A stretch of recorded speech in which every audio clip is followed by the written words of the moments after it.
all of you.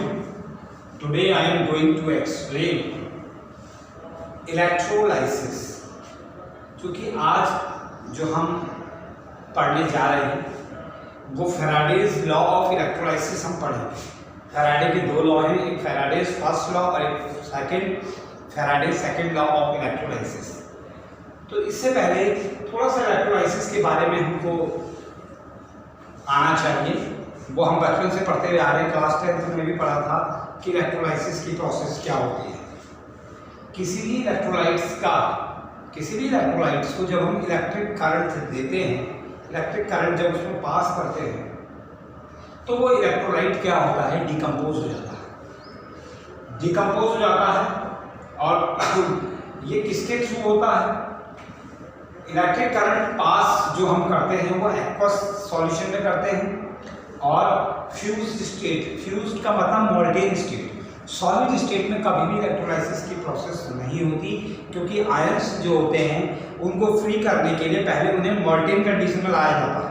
जब कोई चीज़ molten condition में आ जाती है, मतलब लिक्विड की स्टेज में, तो फिर उसमें आयंस क्या हो जाते हैं, फ्री हो जाते हैं और देन इलेक्ट्रिक करंट क्या हो जाती है, पास हो जाती है। आयंस जब माइग्रेट करते हैं तो करंट क्या होती है, फ्लो होती है। करंट कब फ्लो होती है, जब आयंस क्या करते हैं, मूव करते हैं। तो इलेक्ट्रोलाइसिस की प्रोसेस से पहले हमने थोड़ा सा आपको ये बताया कि what do you mean by electrolysis. Electrolysis से आप क्या समझते हैं? तो वही चीज़ है जो मैं भी आपको बताया था, process of decomposition of an electrolyte. किसी भी इलेक्ट्रोलाइट्स का डीकम्पोज होना मतलब ब्रेक डाउन हो जाना। जैसे NaCl is an example of electrolyte, KCl, K2SO4, Na2SO4, जिसमें भी आयंस है। जो आयनिक कंपाउंड है वो इलेक्ट्रोलाइट है, वो ब्रेक डाउन होगा। अब जब डिकम्पोज होगा तो ब्रेक डाउन होगा तो उसमें पॉजिटिव आयन भी होंगे और नेगेटिव भी आयंस होंगे, और तब बाहर से इलेक्ट्रिक करंट उसको दिया जाएगा, तब उसमें इलेक्ट्रिसिटी क्या होगी, पास होगी। अब आप देख रहे हैं कि when electric current is pass through it's aqueous solution और फ्यूज्ड स्टेट का मतलब वही है मोल्टेन स्टेट में, लिक्विड वाली पोजीशन में, इज कॉल्ड इलेक्ट्रोलाइसिस। इसी प्रोसेस को हम क्या बोलते हैं, इलेक्ट्रोलाइसिस की प्रोसेस बोलते हैं। किसी भी इलेक्ट्रोलाइट का डिकम्पोज हो जाना जब आप इलेक्ट्रिक करंट उसमें पास करते हैं। ठीक, अब नेक्स्ट है हमारा Faraday's law of electrolysis. The process of electrolysis of a substance is governed bye Faraday's law of electrolysis. जो इलेक्ट्रोलाइसिस की प्रोसेस है वो सब्सटेंस में जो गवर्न की थी वो किसने की थी, फैराडेज लॉ ऑफ इलेक्ट्रोलाइसिस ने। तो अब हम यहाँ पर फैराडेज के फर्स्ट लॉ और सेकंड लॉ दोनों के बारे में पढ़ेंगे आगे।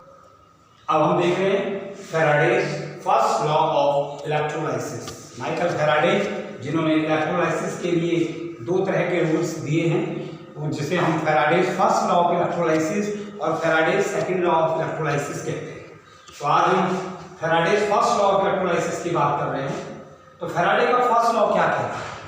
फैराडे का फर्स्ट लॉ ये कहता है the amount of any substance, किसी भी सब्सटेंस की जो अमाउंट है, डिपॉजिटेड और लिबरेटेड एट द इलेक्ट्रोड पे जितना सब्सटेंस डिपॉजिट होता है या लिबरेट होता है वो डायरेक्टली प्रोपोर्शनल होता है, is directly proportional to the quantity of electricity passing through the electrolyte. Electrolyte के थ्रू आप जितनी क्वांटिटी ऑफ इलेक्ट्रिसिटी पास करेंगे, इट्स मीन Q, जितना Q आप पास करेंगे, जितनी क्वांटिटी ऑफ इलेक्ट्रिसिटी आप पास करेंगे इलेक्ट्रोलाइट्स के थ्रू, उतना सब्सटेंस जो है वो इलेक्ट्रोड पे क्या हो जाएगा, डिपॉजिट हो जाएगा। ये फैराडेज का फर्स्ट लॉ कहता है। अब हम यहाँ देखते हैं, if W gram of the substance, W यहाँ पे क्या है, ग्राम ऑफ सब्सटेंस है, deposited on passing Q coulomb of electricity. Q जो है वो कूलम उसका यूनिट है। अगर हम इलेक्ट्रिसिटी इतने कूलम की पास करते हैं, W gram of the substance जो है वो डिपॉजिट हो रहा है, तो W किसके डायरेक्टली प्रोपोर्शनल होगा, भाई Q के। W यहाँ पे क्या है, जो मास ऑफ सब्सटेंस डिपॉजिट हुआ है वो W है। W क्या है, mass of substance deposited. Q क्या है, जो चार्ज, जो passing Q, coulomb of electricity जो हम पास कर रहे हैं। पहले ही बता चुके हैं कि W डायरेक्टली प्रोपोर्शनल क्या होता है, Q के, क्योंकि W यहाँ पे मास ऑफ सब्सटेंस डिपॉजिटेड है, वो डायरेक्टली प्रोपोर्शनल होता है इलेक्ट्रिसिटी आप क्या कर रहे हैं, क्वांटिटी की इलेक्ट्रिसिटी पास कर रहे हैं, वो Q है, Q quantity of electricity, W mass of substance deposited, दोनों एक दूसरे के क्या है, डायरेक्टली प्रोपोर्शनल हैं।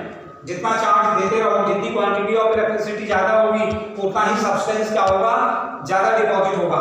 तो अब वी नो, अब हम जानते हैं Q इक्वल टू क्या होता है, I इंटू टी, ये सभी जानते हैं। Q इक्वल टू क्या होता है, I इंटू टी, I यहाँ पे करंट है और T यहाँ पे क्या है, टाइम है, और W mass of substance deposited, W mass of substance deposited है, I करंट हो गया, T टाइम हो गया, तो W डायरेक्टली प्रोपोर्शनल IT।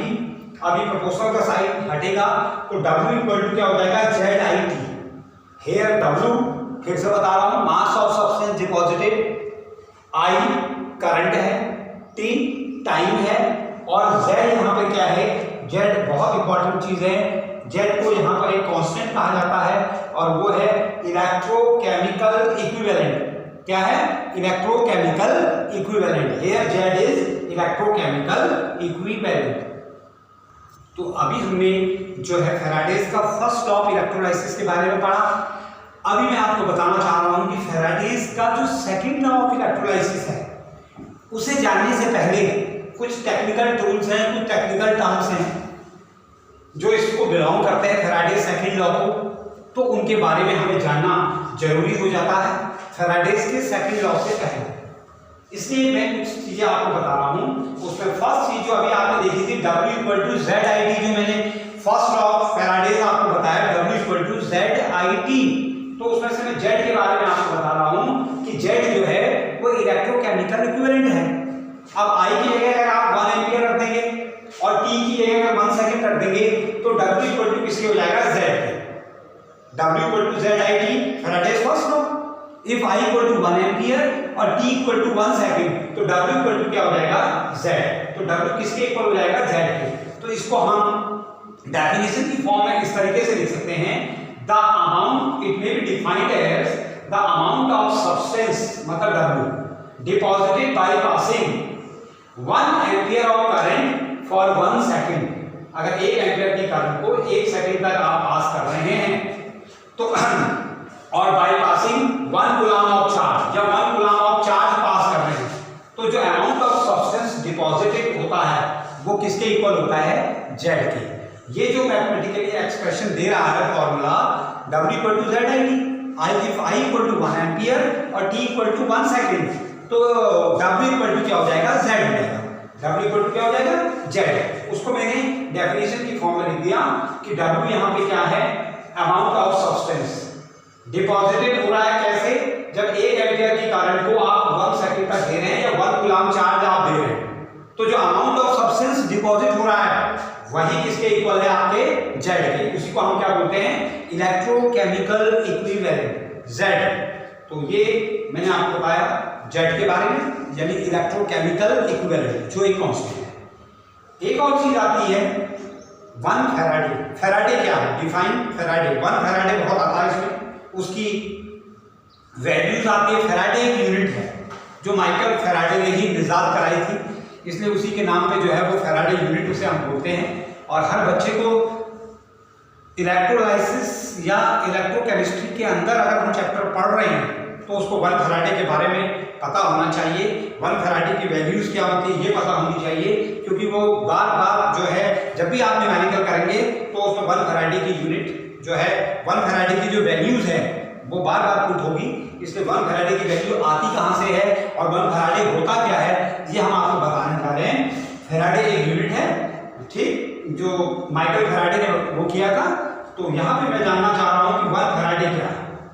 देखिए, quantity of electricity, quantity of electricity carried bye 1 mole of electron, quantity of electricity carried by 1 mole of electron is called 1 Farad।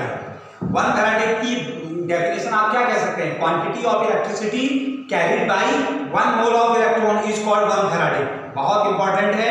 अब देखिए, और इसका जो वैल्यूज आती है वो क्या आती है, 96,500 कूलम मोल इनवर्स। ये याद रखें, 1 फैराडे इक्वल टू कितना होता है, 96,500 कूलम मोल इनवर्स। मैं यहाँ पर बता रहा हूँ आपको कि quantity of electricity carried bye 1 mole of देखिए 1 मोल ऑफ इलेक्ट्रॉन की वैल्यू क्या है 6.022 × 10 की पावर 23, ये आवागैड्रो नंबर है।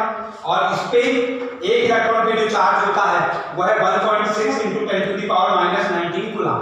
तो इन दोनों को अगर आप मल्टीप्लाई करेंगे, मोल इनवर्स जो है वैल्यू जो यूनिट है आवागैड्रो नंबर की, और कूलम जो यूनिट है वो चार्ज की है। तो quantity of electricity carried bye 1 mole of electron, 1 mole of electron ये है, 1 इलेक्ट्रॉन पे चार्ज ये है, दोनों को अगर आपने मल्टीप्लाई कर दिया तो ये अप्रॉक्स जो आ जाएगा 96,500 coulomb mole inverse. It is the value of 1 Faraday. ये 1 फैराडे की वैल्यू होती है। हर न्यूमेरिकल में ये पुट होगी, तो हर बच्चे को याद नहीं चाहिए।